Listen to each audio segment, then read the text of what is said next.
ভুল করলাম আমার জীবনে। আমার মা বাবার কথা মাইন্যা আমার সংসার ছাইরা আমি চলে আসলাম আমার বাবার বাড়িতে। এক মাইয়া এক পোলার সাথে মোটামুটি ভালো একটা সম্পর্ক ছিল। সম্পর্ক থাকার পর তার সাথে সম্পর্কর মাধ্যমেই তার সাথে বিয়ে হয়ে গেল। বিয়ে হওয়ার পরে ওই মাইয়ার বেশ কিছুদিন সংসার করলো। প্রায় ১ থেকে ২ বছর ৩ বছর সংসার করলো। করার পরে সংসার মানেই ঝগড়াঝাটি হালকা কিছু হয়ই। তাও কিন্তু মেয়ে লোকের কথা হচ্ছে যে মাইন্যা নিতে হয়। কিন্তু মেয়েও মানতে হবে এবং ছেলেও মানতে হবে। স্বামী-স্ত্রী ২ জনই কিন্তু মিল্লামিশা যদি একসাথে থাকতে পারে তাহলে ওই সংসার কিন্তু টিকে থাকে। না হইলে ওই সংসার কখনো টিকে থাকে না। তাদের মাধ্যমে যখন হালকা কিছু ঝগড়াপাতি হয়, ওই মাইয়া কি করলো? তার মা-বাবার কাছে সবসময় বিচার দেয় খালি। যে মা তার কাছে বিয়া হইছে পর থেইক্কা সে আমাকে কোনো সময় শান্তি দেয় না, অশান্তি দেয়। সবসময় জ্বালা যন্ত্রণা করে, ঝগড়াঝাটি করে। তার মা-বাবাই খালি সবসময় বলতো যে ওরে পালায়া তুই আসতে পারস না? সবসময় যখন মা-বাবা তাকে এটা বলে, বলার পরে আরেকদিন কি করলো? রাগের মাথায় ওই মাইয়া তার স্বামীকে ডিভোর্স দিল। ডিভোর্স দিয়া তারপর চলে আসলো। চলে আইসা বলতাছে যে মা আর বাবা আজকে ওকে ডিভোর্স দিয়ে চলে আসছি। তার মা-বাবা বলল যে ভালোই করছত, খারাপ করস নাই। ওকে ডিভোর্স দিছত, খুব সুন্দর কাজ করছত। প্রথম কিন্তু কি করলো মা-বাবা, তার ২ টা সন্তান ছিল, একটা পোলা একটা মাইয়া। ওইটির একটু আদর যত্ন করে, টুকটাক আদর যত্ন করতেছে, ভালোই আদর যত্ন করে। করার মাধ্যমে বেশ কিছুদিন চলে গেল, প্রায় ২ থেকে ৩ মাস যখন হয়ে গেছে। আস্তে আস্তে একটু আদর যত্ন কম করে। করার মাধ্যমে খাবারের মাধ্যমে ঠিক মতন হয়তো খাবার দেয় না।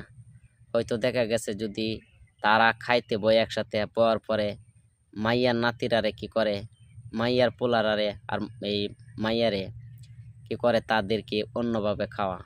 তারপর তার মাইয়া একদিন বলল, কি গো মা আর বাবা, আমার পোলা মাইয়ারে তো তোমরা ঠিকঠাক মতন আদর যত্ন করো নাই।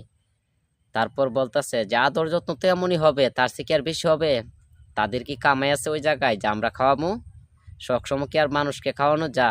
তুই না আমাদের মেয়ে, তোদেরকে হয়তো সবসময় কম বেশ খাওয়াইলাম, কিন্তু তোদের মেয়ে বা তোর পোলা ওরা তো খাওয়ানোই সম্ভব না।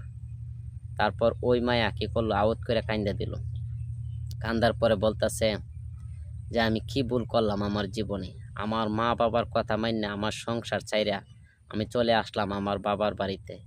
কিন্তু আবার আমার মা আর বাবা তো ঠিকঠাক মতন আমার সন্তানাদিকে খেয়াল নেয় না এবং যত্ন করে না। তারপর ওই মায়া কি করলো, রুমে গেল, গিয়া কিন্তু কান্নাকাটি করতেছে যে আমার স্বামী তো ঠিকই বিয়ে করে লাইছে, হয়তো ২-৩ বছর হয়ে গেল, সে তো অবশ্যই বিয়ে শাদী করে ফেলাইছে। কিন্তু আমার স্বামী তো অনেক সুখে আছে, আমি তো সুখে নাই। কিন্তু আমার স্বামী তো খুব ভালো আছে, আমি তো ভালো নাই। আমি তো ঠিকই একা রয়ে গেলাম, কিন্তু আমি পড়ে গেলাম অনেকটা কষ্টের মাধ্যমে আমার বাবার বাড়িতে আইসা।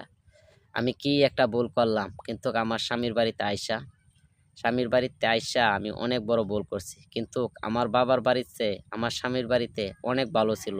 খাবার দাবার কোনো কিছুর অভাব ছিল না, ভাত কাপড় কোনো জিনিসের অভাব ছিল না। যখন যা চাইছি তাই দিছে। কিন্তু হালকা একটু ঝগড়াঝাটি মাঝে মাঝে হইতো, কিন্তু আমার শরীরের মাধ্যমে রাগ বেশি, আমি সহ্য করতে পারি নাই। সহ্য না করার কারণে কিন্তু আজকে আমার বাবার বাড়িতে আওয়াতে আমার এই হাল।